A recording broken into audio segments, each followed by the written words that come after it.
Terima kasih atas waktu dan kesempatan yang diberikan. Sebelum saya memulai membahas materi, saya akan memperkenalkan diri saya.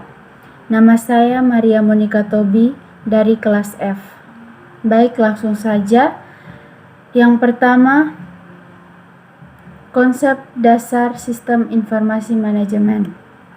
Sistem informasi manajemen didefinisikan sebagai suatu sistem berbasis komputer yang menyediakan informasi bagi beberapa pemakai dengan kebutuhan yang serupa.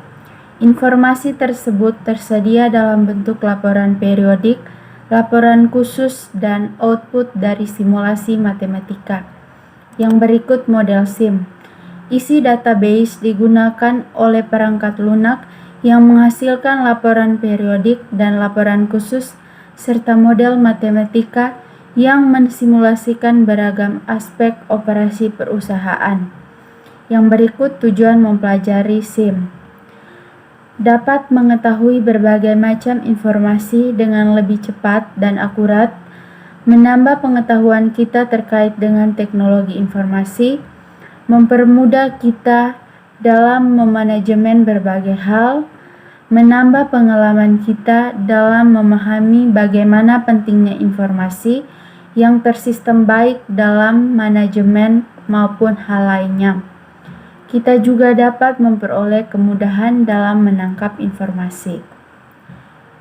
Berikut sistem informasi pada tiap organisasi berisikan informasi yang berhubungan dengan tipe-tipe dasar operasi, yaitu proses transaksi, kontrol, dan perencanaan strategis. Yang pertama, tipe kegiatan manajemen. Terdiri dari perencanaan strategis, pengendalian manajemen, dan pengendalian operasi.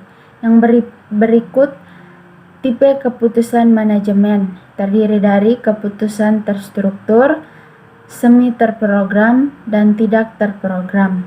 Yang berikut tipe-tipe pengawasan. Yang pertama, pengawasan pendahuluan. Yang kedua, pengawasan pada saat kerja berlangsung. Dan yang ketiga, pengawasan feedback. Kriteria utama SIM yang efektif yaitu: yang pertama, pengawasan terhadap kegiatan yang benar. Yang kedua, tepat waktu dalam pemakaiannya. Yang ketiga, menekan biaya secara efektif. Yang keempat, sistem yang digunakan harus tepat dan akurat. Dan yang kelima, dapat diterima oleh yang bersangkutan. Yang berikut, tahap-tahap proses pengawasan. Terdiri dari tahap yang pertama, penerapan standar. Yang kedua, penentuan pengukuran pelaksanaan kegiatan. Yang ketiga, pengukuran pelaksanaan kegiatan. Yang keempat, perbandingan pelaksanaan dengan standar dan analisa penyimpangan. Dan yang kelima, pengambilan tindakan koreksi. Yang berikut pentingnya pengawasan. Yang pertama, perubahan lingkungan organisasi. Yang kedua, peningkatan kompleksitas organisasi. Yang ketiga, meminimalisasikan tingginya kesalahan-kesalahan. Yang keempat, kebutuhan manajer untuk mendelegasikan wewenang. Yang kelima, komunikasi. Dan yang terakhir, menilai informasi dan mengambil tindakan koreksi. Materi yang kedua, komponen-komponen SIM. Komponen SIM didefinisikan oleh Gordon sebagai perangkat keras komputer, perangkat lunak, database, prosedur, dan petugas pengoperasian. Komponen SIM terdiri atas dua. Yang pertama, komponen sistem informasi secara fungsional, dan yang kedua, komponen sistem informasi secara fisik. Komponen sistem informasi secara fungsional terdiri dari sistem administrasi dan operasional, sistem pelaporan manajemen, sistem database, sistem pencarian, dan sistem manajemen data. Komponen sistem informasi secara fisik terdiri dari perangkat keras, perangkat lunak, database, prosedur, dan personil. Materi yang ketiga, bersaing dengan menggunakan teknologi informasi. Sistem informasi strategis. Berbagai jenis sistem informasi yang menggunakan teknologi informasi untuk membantu organisasi untuk mendapatkan keunggulan kompetitif, mengurangi kelemahan kompetitif, atau untuk memenuhi tujuan strategis perusahaan lainnya.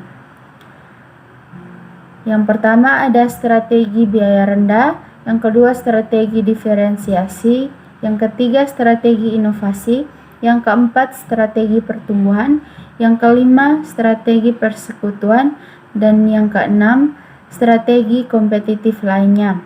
Yang berikut nilai rantai atau value chain. Melihat perusahaan secara rangkaian, rantai atau jaringan, berbagai aktivitas dasar yang menambah nilai produk dan jasanya, serta selanjutnya menambah margin perusahaan menggunakan teknologi. Informasi sebagai keunggulan strategis ada dua. Yang pertama, bisnis yang berfokus pada pelanggan. Yang kedua, terletak pada kemampuan perusahaan. Yang berikut BPR atau Business Process Reengineering. Pemikiran kembali yang mendasar dan pendesainan ulang yang radikal atas proses bisnis untuk mencapai perbaikan yang dramatis dalam biaya, kualitas, kecepatan, dan layanan. Peran teknologi informasi dalam BPR. Yang pertama, meningkatkan efisiensi proses bisnis, dan yang kedua, meningkatkan komunikasi dan kerjasama. Yang berikut, cross-functional process. Terdiri dari sistem CRM menggunakan internet dan intranet. Yang kedua, sistem SCM menggunakan internet dan extranet. Yang ketiga, software ERP lintas fungsi. Yang keempat, website e-commerce. Dan yang kelima, database pelanggan. Yang berikutnya, kelincahan. Kemampuan perusahaan untuk sejahtera dalam pasar global yang berupa cepat dan terus terfragmen untuk produk dan jasa berkualitas tinggi, berkinerja baik, dan disesuaikan dengan pelanggan perusahaan yang lincah. Yang berikut, strategi menjadi perusahaan yang lincah. Yang pertama, pelanggan menganggap produk atau jasa sebagai solusi terhadap masalah individual mereka. Yang kedua, bekerja sama dengan pelanggan, pemasok, dan perusahaan lain, dan masih ada strategi yang lain. Yang berikut, perusahaan maya. Organisasi yang menggunakan teknologi informasi untuk menghubungkan banyak orang, organisasi, aktiva, dan ide enterprise information system. Yang berikut, strategi perusahaan virtual. Yang pertama, saling berbagi infrastruktur dan risiko dalam mitra aliansi. Yang kedua, menghubungkan kompetensi inti yang saling melengkapi. Dan masih ada juga strategi lainnya. Yang berikut, knowledge creating companies. Perusahaan yang secara konsisten menciptakan pengetahuan bisnis baru, menyebarkannya secara luas ke seluruh perusahaan, dan dengan cepat membangun pengetahuan baru ke dalam produk dan jasa mereka. Yang berikut jenis pengetahuan, ada pengetahuan eksplisit dan juga pengetahuan implisit.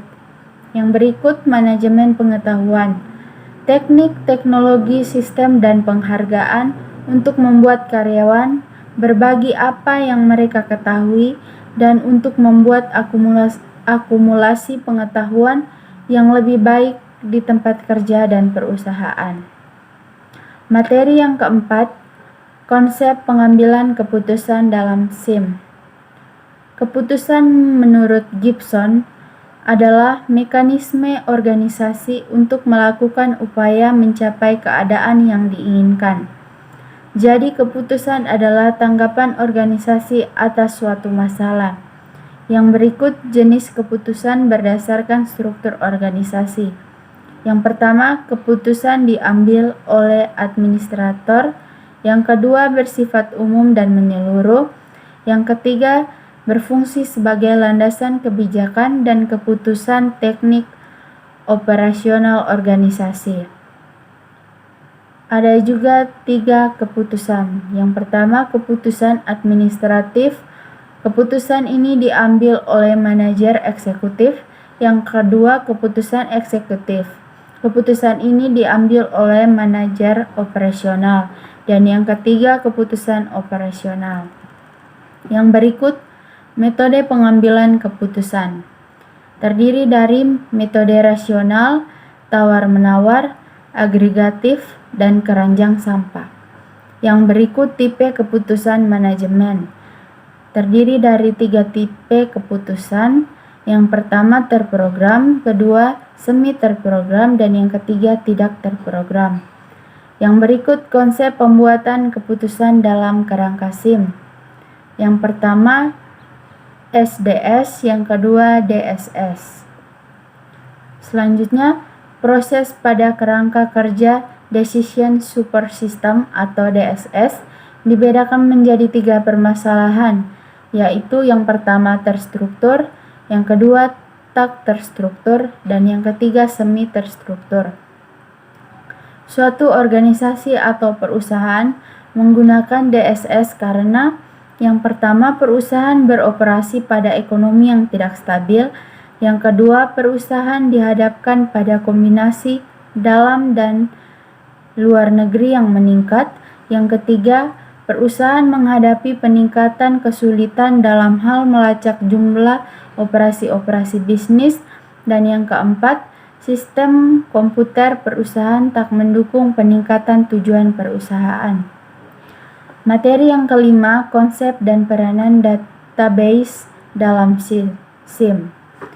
Database merupakan pangkalan data atau basis data, atau merupakan kumpulan informasi yang disimpan di dalam komputer secara sistematik sehingga dapat diperiksa menggunakan suatu program komputer untuk memperoleh informasi dari basis data tersebut. Konsep dasar database. Konsep dasar dari database adalah kumpulan dari catatan-catatan atau potongan dari pengetahuan. Perpaduan record secara logika dalam beberapa file disebut konsep database. Yang berikut pemrosesan data terbagi menjadi yang pertama, pengolahan batch, yang kedua, pengolahan online, dan yang ketiga, sistem real time. Yang berikut tipe database. Terdapat 12 tipe database, antara lain operational database, analytical database, data warehouse, distribute database, end user database, external database, hypermedia database on the web, negational database, in-memory database, document oriental database, real-time database, dan juga relational database. Yang berikut tujuan database. Yang pertama, membuat agar user mudah mendapatkan data. Yang kedua, menyediakan tempat penyimpanan data yang relevan. Yang ketiga, menghapus data yang berlebihan. Yang keempat, melindungi data dari kerusakan. Dan yang kelima, memungkinkan perkembangan lebih lanjut di dalam sistem database. Yang berikut manfaat database. Yang pertama, sebagai komponen utama dalam sistem informasi karena merupakan dasar dalam menyediakan informasi. Yang kedua, menentukan kualitas informasi yaitu cepat, akurat, dan relevan. Yang ketiga, mengatasi kerangkapan data. Yang keempat, menghindari terjadinya inkonsistensi data. Dan yang kelima, mengatasi kesulitan dalam mengakses data. Yang berikut ciri-ciri database. Yang pertama, sistem yang dapat menyimpan data ke dalam floppy disk atau hard disk. Yang kedua, sistem yang menganut pengolahan data untuk ditambah, diubah, atau dihapus dengan mudah dan terkontrol. Dan yang ketiga, data terpisah dari program. Yang berikut keuntungan database. Yang pertama, kemubaziran data terkurangi. Yang kedua, integritas data dapat selalu terjaga. Yang ketiga, berbagai data dapat selalu dilakukan setiap user. Yang keempat, penggunaan data lebih mudah. Dan yang kelima, konsistensi data dapat selalu terjaga. Yang berikut kelemahan database. Yang pertama, perangkat lunak yang mahal. Yang kedua, konfigurasi perangkat keras yang besar. Dan yang ketiga, mempertahankan staf.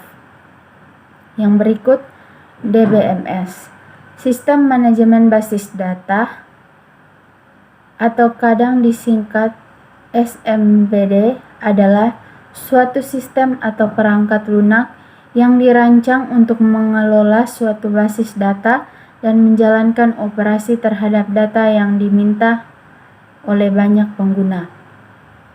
Yang berikut keunggulan DBS. Yang pertama, mengurangi pengulangan data. Yang kedua, mencapai independensi data. Yang ketiga, mengintegrasikan data dari beberapa file. Yang keempat, mengambil data dan informasi secara cepat. Yang kelima, meningkatkan keamanan. Yang berikut kelemahan DBMS. Yang pertama, memperoleh perangkat lunak yang mahal. Yang kedua, memperoleh konfigurasi perangkat keras yang besar. Yang ketiga, mempekerjakeraskan dan mempertahankan staf DBA. Dan yang keempat, peranan database dan DBMS dalam memecahkan masalah. Yang berikut peranan DBMS. Data yang berulang dalam bentuk multifile, duplikat, maupun data duplikat dalam satu file. Yang kedua, data dan program menyatu. Yang ketiga, kebutuhan untuk mengintegrasikan data dari file-file. Yang keempat, kebutuhan untuk memperoleh data secara cepat. Dan yang kelima, kebutuhan untuk membuat data dengan aman. Materi yang keenam, sistem informasi pendukung dalam SIM. Sistem pendukung manajemen atau manajemen support system atau MSS mempunyai banyak jenis, diantaranya TPS, OA, DSS, ESS, dan lain sebagainya. MSS atau sistem pendukung manajemen dibagi menjadi bagian. Yang pertama, Accounting Information System. Yang kedua, Financial Information System. Yang ketiga, Marketing Information System. Yang keempat, Production Information System. Yang kelima, Personnel Information System. Yang keenam, Corporate Information System. Yang ketujuh, Management Information System. Dan yang kedelapan, Information System lainnya. Sistem pengelolaan information atau TPS adalah sebuah sistem yang digunakan untuk keperluan transaksi sehari-hari. Sistem ini sangat berguna untuk menghasilkan atau memproduksi data. Pemakai TPS biasanya memiliki kemampuan komputer yang baik, sehingga pemrograman harus memenuhi beberapa kriteria, antara lain tahan banting, memiliki perlengkapan interaksi, dipersiapkan untuk pekerjaan yang berulang dan sesuai dengan data atau informasi atau kejadian yang sebenarnya. Yang berikut, untuk makin efisiensi, hasil yang didapat TPS dibagi menjadi dua solusi. Yang pertama, sistem online TPS, dan yang kedua, sistem batch TPS. Office Automation System atau OAS memiliki 3 tujuan yang harus diraih, yaitu yang pertama, penggabungan dan penerapan teknologi. Yang kedua, memperbaiki proses pelaksanaan pekerjaan di kantor. Dan yang ketiga, meningkatkan produktivitas pekerja dan efektivitas pekerjaan. Yang berikut beberapa fasilitas OAS yang sering digunakan orang sebagai berikut. Yang pertama, pengolahan kata. Yang kedua, dokumen manajemen. Yang ketiga, electronic mail. Yang keempat, electronic phone transfer. Yang kelima, voice mailing system. Yang keenam, voice information service. Yang ketujuh, fax information service. Dan yang ke-8, video konferensi. Yang berikut 3 fase dalam OAS. Yang pertama, fase dasar. Yang kedua, fase penggabungan. Dan yang ketiga, fase lanjutan. Yang berikut sistem pendukung keputusan atau DSS. DSS dapat didefinisikan sebagai rangkuman sistem komputer yang digunakan untuk membantu manajer membuat keputusan. Ciri-ciri serta keuntungan DSS dapat ditulis sebagai berikut. Yang pertama, dapat menyelesaikan problem yang kompleks. Yang kedua, sistem dapat berinteraksi dengan pemakainya. Yang ketiga, lebih cepat dan lebih baik hasilnya. Yang keempat, menghasilkan acuan data. Yang kelima, untuk masalah yang berulang, DSS dapat memberi keputusan dengan lebih efektif meski tidak selalu lebih efisien. Dan yang keenam, fasilitas untuk mengambil data dapat memberi beberapa manajer berkomunikasi dengan baik. Yang berikut 3 langkah yang dapat dilakukan dalam membuat DSS. Yang pertama, mendefinisikan problem. Yang kedua, membuat model dengan DSS generator. Dan yang ketiga, menggunakan model tersebut untuk mendapatkan jawabannya. Yang berikut, sebuah proses yang menggunakan DSS memiliki beberapa komponen, antara lain, yang pertama, dialog adalah alat untuk berinteraksi antar komputer dengan pemakainya. Yang kedua, model. Model serta sistem yang membolehkan pemakai memiliki model yang cocok. Yang ketiga, database adalah pengaturan keluar masuknya data. Yang keempat, data. Data itu sendiri yang akan diproses untuk menghasilkan keputusan faktor yang digunakan untuk mencari DSS mana yang cocok. Yang berikut sistem pendukung eksekutif atau ESS. Tujuan dari ESS adalah untuk mengintisarikan informasi dari bermacam sumber, lalu dipersiapkan pada manajer tingkat atas. Yang berikut, faktor yang harus diperhatikan bila organisasi ingin menjadi sukses. Yang pertama, kemampuan untuk menampilkan CSV. Yang kedua, kemampuan untuk menampilkan gambar grafik. Yang ketiga, kemampuan untuk menampilkan kunci permasalahan. Dan yang terakhir, kemampuan untuk memiliki dan menampilkan salah satu CSV. Masih banyak juga faktor lainnya. Yang berikut, sifat dan keunggulan ESS. Yang pertama, dapat menyajikan informasi yang lebih relevan. Yang kedua, dapat membantu MTA mengetahui lingkungan dengan lebih cepat. Yang ketiga, dapat dibuat khusus secara individu sesuai dengan yang diminta MTA. Yang keempat, mempunyai kemampuan grafik yang cukup, alat presensi yang andal, dan menyajikan dan menonjolkan intisari data.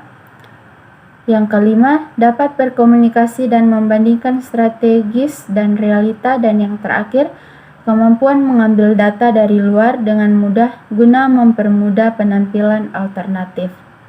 Yang berikut, faktor yang sangat kritis yang menunjang keberhasilan sebuah ESS.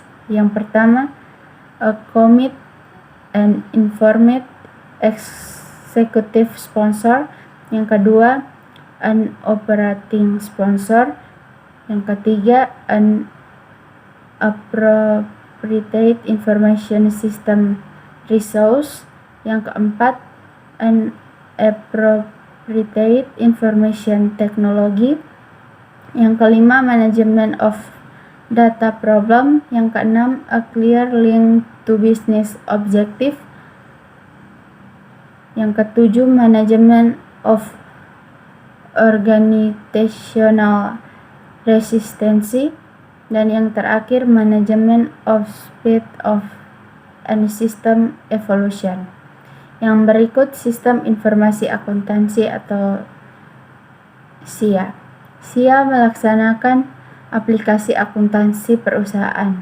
Aplikasi ini ditandai dengan volume pengelolaan data yang tinggi.